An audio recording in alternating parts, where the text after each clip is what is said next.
గౌరవనీయులైనటువంటి సభాధ్యక్షులు, తెలుగుదేశం పార్టీ జాతీయ అధ్యక్షులు నారా చంద్రబాబు నాయుడు గారికి, యువ నాయకులు నారా లోకేష్ గారికి, తెలుగు ప్రజల రాజకీయ పర్వదినమైనటువంటి మహానాడును వీక్షిస్తున్నటువంటి తెలుగుదేశం పార్టీ కుటుంబ సభ్యులకు, పత్రికా విలేకరులకు, మీడియా సోదరులకు నమస్కారాలు. ఈ మహానాడు వేదికపై 44 సంవత్సరాల తెలుగుదేశ ప్రస్థానంపై మాట్లాడే అవకాశం ఇచ్చిన జాతీయ అధ్యక్షుల వారికి ధన్యవాదాలు తెలియజేస్తున్నాను. రామన్న రూపుదిద్దిన పార్టీని, చంద్రన్న తీర్చిదిద్దిన పార్టీని నారా లోకేష్ గారు తుదిమేరుగులు దిద్దుతున్నాడని ఈ సందర్భంగా మీ అందరికీ కూడా గుర్తు చేస్తున్నాను. ఈ మహనీయుడు పెట్టినటువంటి ఈ తెలుగుదేశం ప్రస్థానంలో మనమందరం మమేకమయ్యాం. 44 సంవత్సరాలుగా తెలుగు జాతి కీర్తిని జాతీయ అంతర్జాతీయ వేదికలపై రెపరెపలాడించినటువంటి చరిత్ర మనది అని సందర్భంగా గుర్తు చేస్తున్నా. సోదరులారా, స్వర్గీయ నందమూరి తారక రామారావు గురించి మాట్లాడాలంటే, అతని పలకాలంటే పదాలు ప్రవాహాలై సాగిపోతాయి, రాయాలంటే అక్షరాలు అశ్వాలై పరిగెడతాయి. జననం లేని మరణం అతనిది, మరణించి జననం హృదయాల్లో జీవిస్తున్నటువంటి మహానాయకుడు ఎన్టీఆర్ గారు.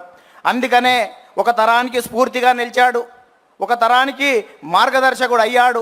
అతడే ఒక ప్రేరణ, అతడే ఒక స్ఫూర్తి, అతడే ఒక చైతన్యం, అతడే ఒక దిక్సూచి, అతడే ఒక మార్గదర్శి. అలాంటి మహనీయుడు స్వర్గీయ నందమూరి తారక రామారావు గారని సందర్భంగా మనవి చేస్తున్నా. నటుడిగా, నాయకునిగా, సామాజికవేత్తగా, సాంఘిక సంక్షేమ ప్రదాతగా చరిత్రలో సుస్థిరం సాధించినటువంటి స్వర్గీయ నందమూరి తారక రామారావు గారు విలాసవంతమైనటువంటి సినీ జీవితం ఉన్నప్పటికీ ఇవాళ నటనలో అఖిలాంధ్ర ప్రజాగం నీరాజనాలు అందుకుంటున్న వేళ, తెలుగువాడిలో ఆత్మగౌరవం అడుగంటిపోతున్నటువంటి వేళ, ఢిల్లీ పురవీధుల్లో దిగజారుతున్న తెలుగువాడి ఆత్మగౌరవాన్ని పరిరక్షించాలని, 2000 సంవత్సరాల చరిత్ర కలిగినటువంటి తెలుగు జాతికి గుర్తింపు దక్కాలని, గాఢాంధకారంలో ఉన్నటువంటి తెలుగు జాతికి వెలుగులు ప్రసాదించాలని, గడీలలో ఉన్నటువంటి రాజకీయాన్ని గరీబోళ్ళ ముందు ఉంచాలని, అధికార పార్టీ అంతులేని అరాచకాలకు అడ్డుకట్ట వేయాలని ఇవాళ తెలుగుదేశం పార్టీని స్థాపించినటువంటి చరిత్ర స్వర్గీయ నందమూరి తారక రామారావు గారిదని సందర్భంగా మనవి చేస్తున్నా. అందుకనే ప్రారంభించినప్పుడు చెట్టు మీద కూర్చున్నటువంటి పక్షి కొమ్మ బలాన్ని నమ్ముకోదు, తన రెక్కల బలాన్ని నమ్ముకుంటుంది. తెలుగుదేశం పార్టీ కార్యకర్తల బలగాన్ని నమ్ముకుంటుంది. కాబట్టి స్వర్గీయ నందమూరి తారక రామారావు గారు ఆ రోజే కార్యకర్తలను తయారు చేసినటువంటి చరిత్ర ఉంది. కార్యకర్తలకు అధ్యయనం, శిక్షణ, క్రమశిక్షణ, సేవాభావం, సేవనిరతి రాజకీయాలలో తీసుకొచ్చినటువంటి చరిత్ర స్వర్గీయ నందమూరి తారక రామారావు గారిది. అందుకనే కార్యకర్తలనే నాయకులుగా తయారు చేసినటువంటి చరిత్ర స్వర్గీయ నందమూరి తారక రామారావు. అందుకనే దొరలు, భూస్వాములు, ఆసాములు, జమీందారులు, జాగీర్దారులు, దేశ్ముఖులు, దేశపాండేలకు వ్యతిరేకంగా కార్యకర్తలనే నాయకులుగా తయారు చేసిన చరిత్ర ఈ తెలుగుదేశం పార్టీదని సందర్భంగా మనవి చేస్తున్నా. ఈ 44 సంవత్సరాల తెలుగుదేశ ప్రస్థానంలో గ్రామాలకు మౌలిక సౌకర్యాలు ఇచ్చాం, ప్రజలకు సంక్షేమ ఫలాలు అందించాం, ప్రజలకు రాజకీయ చైతన్యం ఇచ్చాం, బలహీన వర్గాలకు రాజకీయ జీవితం ఇచ్చాం, సామాజిక మార్పులకు శ్రీకారం చుట్టాం, ఆర్థిక అభివృద్ధికి అందలం వేశాం, నిమ్న జాతుల ఉద్ధరణ కోసం, బడుగు జన ఉద్ధరణ కోసం బాటలు వేశాం, దేశ రాజకీయాలనే సమూలంగా మార్చివేసినాం, రాష్ట్ర రాజకీయాలని, దేశ రాజకీయాలను ప్రపంచవ్యాప్తంగా మార్చివేసినాం. ఇవాళ ప్రధానమంత్రుల, రాష్ట్రపతి ఎన్నికల్లో ప్రధానమైనటువంటి భూమికను పోషించాం. అందుకనే తెలుగుదేశం పార్టీ ప్రపంచవ్యాప్తంగా అనేక దేశాల్లో జెండా ఎత్తి తెలుగువాడి ఆత్మగౌరవాన్ని పాటించినటువంటి చరిత్ర మనది అని సందర్భంగా గుర్తు చేస్తున్నా. అందుకనే స్వర్గీయ నందమూరి తారక రామారావు గారు 2 రూపాయల కిలో బియ్యం, జనతా వస్త్రాలు ఇచ్చాడు, మహిళలకు ఆస్తిలో హక్కు ఇచ్చాడు, రైతులకు రాయితీలు ఇచ్చాడు, మధ్యాహ్న భోజన పథకం పెట్టాడు, మండల వ్యవస్థను ఏర్పాటు చేశాడు. ఇన్ని రకాల కార్యక్రమాలు ఏర్పాటు చేసి ఈ దేశానికి సంక్షేమాన్ని పరిచయం చేస్తే ఆ తర్వాత వచ్చినటువంటి నారా చంద్రబాబు నాయుడు గారు విద్యార్థిగా, విద్యార్థి నాయకునిగా, గోల్డ్ మెడలిస్ట్గా, ఎకానమిస్ట్గా, ఎమ్మెల్యేగా, మంత్రిగా, ముఖ్యమంత్రిగా, ప్రతిపక్ష నేతగా, ఎన్డీఏ కన్వీనర్గా సుదీర్ఘ రాజకీయ అనుభవం ఉన్న చంద్రబాబు నాయుడు గారు అనేక సంస్కరణలు, జన్మభూమి, ప్రజల వద్ద పాలన, ఆకస్మిక తనిఖీలు, ఫ్లైఓవర్లు, ముందడుగు, చైతన్యం, ఆదరణ, దీపం, రోషిని వంటి పథకాలు పెట్టి అనేక సంస్కరణలకు శ్రీకారం చుట్టినటువంటి చరిత్ర నారా చంద్రబాబు నాయుడు గారిది.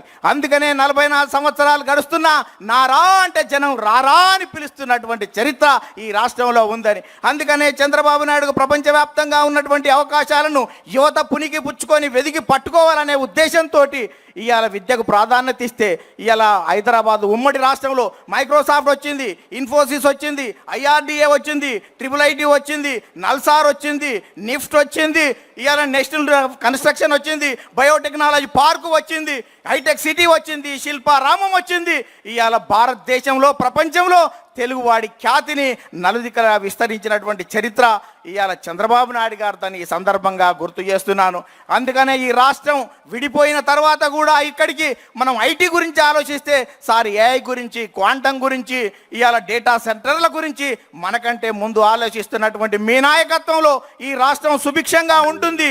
తెలుగు జాతి కీర్తి కోసం మీరు ఎంత ముందుకెళ్ళినా మేము రావడానికి సిద్ధంగా ఉన్నామని ఈ సందర్భంగా గుర్తు చేస్తూ, యువ నాయకుడు నారా లోకేష్ గాలిపటంలా ఎంత గాలి ఎక్కువ వస్తే గాలిపటం పైకెగిరినట్టు ఇవాళ అనేక రకాలుగా ఇబ్బందులతో ఎదిగినటువంటి నారా లోకేష్ గారి నాయకత్వంలో భవిష్యత్తులో మరింత రాజుదేల్తామని సందర్భంగా గుర్తు చేస్తూ ఒక చిన్న కథ ఈ రాష్ట్రంలో ఉన్నటువంటి ప్రతిపక్ష పార్టీలకు అందరికీ గుర్తు చేస్తాను. ఒక ఇద్దరు రాజులు పోరాటం చేసేటప్పుడు ఎవరో ఒకరు గెలుస్తారు, గెలిచిన వారు ఓడిన వారికి మరణశిక్ష విధించాలని చెప్పారంట. ఇద్దరు రాజులు పోరాటం చేసిన తర్వాత ఒక రాజు ఓడిపోయిన తర్వాత గెలిచిన రాజు ప్రజలే చెప్పారు కాబట్టి మరణశిక్ష వేయమని చెప్పాడంట. మరణశిక్ష వేసే సమయంలో ఆ తాడు తెగిపోయింది. తాడు తెగిపోతే మళ్ళా అతను ఉరిదీసేవాడు రాజుకాడికి వచ్చి, రాజా ఉరిదీసే సమయంలో తాడు తెగిపోయిందంటే వాని పాపాన వాడు పోతాడు, వానికి క్షమించురా అన్నాడంట.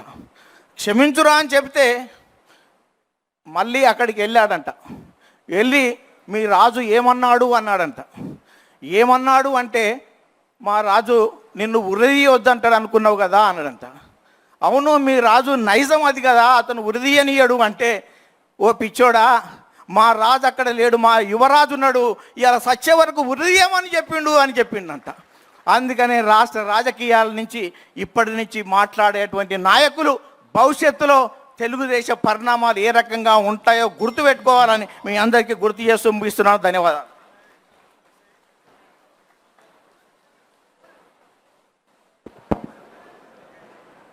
మాటల మాంత్రికుడు నన్నూరు నర్సిరెడ్డి గారు మరొక్కసారి తెలుగుదేశం పార్టీ కుటుంబ సభ్యులందరినీ కూడా చైతన్యపరిచే విధంగా అద్భుత ప్రసంగం చేసినందుకు వేదిక ద్వారా హృదయపూర్వకమైనటువంటి అభినందనలు తెలియజేసుకుంటూ, ఈ యొక్క తీర్మానాన్ని బలపరచడానికి క్షేత్రస్థాయిలో తెలుగుదేశం పార్టీ కోసం అహర్నిశలు కృషి చేస్తున్నటువంటి ఒక కార్యకర్త అనే బిరుదు ఆయనకు ఉండడం వల్లే అనేక చిత్రహింసలు గత ప్రభుత్వంలో పడినప్పటికీ కూడా